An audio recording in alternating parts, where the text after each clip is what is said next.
Senator Guillot, thank you both for being here, by the way. It's my understanding there have been a lot of drone incursions along our southern border. How many drone incursions have we had, and what are they doing? Senator, the number of incursions was something that was alarming to me as I took command last month. I don't know the actual number. I don't think anybody does, but it's in the thousands. I have talked to Customs and Border Protection, who are responsible for the U.S. incursions and in the border, along with DOJ, and they put the number at thousands. Over what period of time is that, thousands? I would say in the probably over a month. We could probably have over 1,000 a month. General, do they, in your view, represent a homeland defense threat?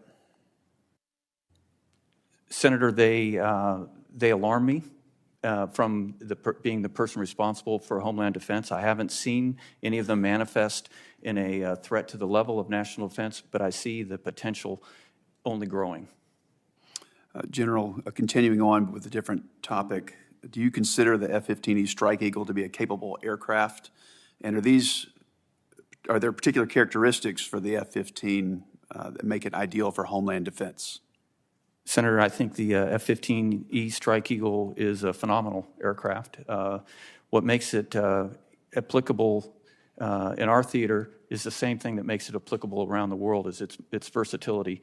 It's in many ways unmatched air to ground, and in many ways it's unmatched air to air. It has a phenomenal radar that can be, it's an AESA radar, electrically scanned, which allows it to pick out low, slow moving, and also low radar cross-section, such as drones or other threats like cruise missiles. So the Strike Eagle is a fantastic aircraft.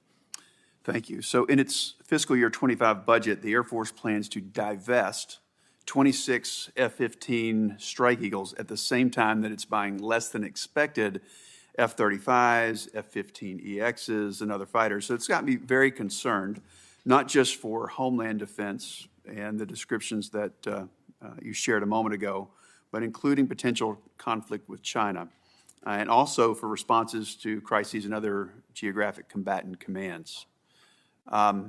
So if you would agree to keep your eye on that and share with us concerns as they arise related to the F-15. I will, Senator. Thank you. So changing topics, General Richardson and General Guillot both. You mentioned TCOs just a minute ago, General Richardson. Like the Mexican drug cartels, they often move not just drugs and lethal fentanyl, but they move people. So many of these activities proceed without interruption in both of your areas of responsibility. Section 1068 of the fiscal year 2024 NDAA requires the Secretary of Defense to submit a plan for coordinating with defense partners in North and South America and supporting interagency departments and agencies to counter human trafficking, including human trafficking by these TCOs. So have either of you been consulted on developing that plan? General Richardson, we'll start with you. So, Senator, we work migration every day in United States Southern Command, and for this past year, with the trilateral agreement that the United States government signed with Panama and Colombia. So we're very aware of the migration. General, if I may, beyond just general awareness, Secretary of Defense is required to submit a plan for coordinating with defense partners. Are you working on that plan? I am not specifically working on that plan for the Department of Defense. The OSD and the Joint Staff will be working on that plan. Thank you. General Guillot. Senator, the same answer. We are not working directly. We're in support of the department. You know, that's not to you, but to the Department of Defense and the Secretary. That's disappointing. So I'd like to follow up with both you and the department on this to make sure that that begins to get implemented so we can begin stopping the illegal flow of deadly fentanyl and other drugs and the tragic trafficking of humans.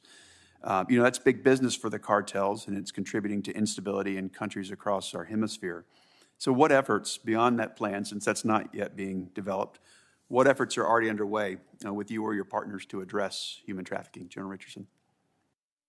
Thank you, Senator. And I'm not aware that the report is not the report could very well be well along its way. We're just not actively working on it from our levels. And a lot of times the Joint Staff and the OSD will work those things to allow us to continue to execute our daily missions. But we are working very closely because I have the Darien in my AOR, which is a huge human trafficking area. And you're exactly right in terms of the transnational criminal organizations have only gotten more powerful. Over $300 billion annual revenue business. They traffic humans, drugs, gold, lithium, all kinds of counterfeit goods, and so only getting more powerful. And so the work that we do, the Colombian military and their Operation Hefesto to go after the criminal networks that are doing these criminal activities, as well as the Panama, Senafront, and Sanan border forces that are going after the criminal networks in Panama. In the interest of time, Chairman, I'll yield, but I would love to continue discussions, perhaps offline, about your efforts in regards to human trafficking in NORTHCOM. Thank you.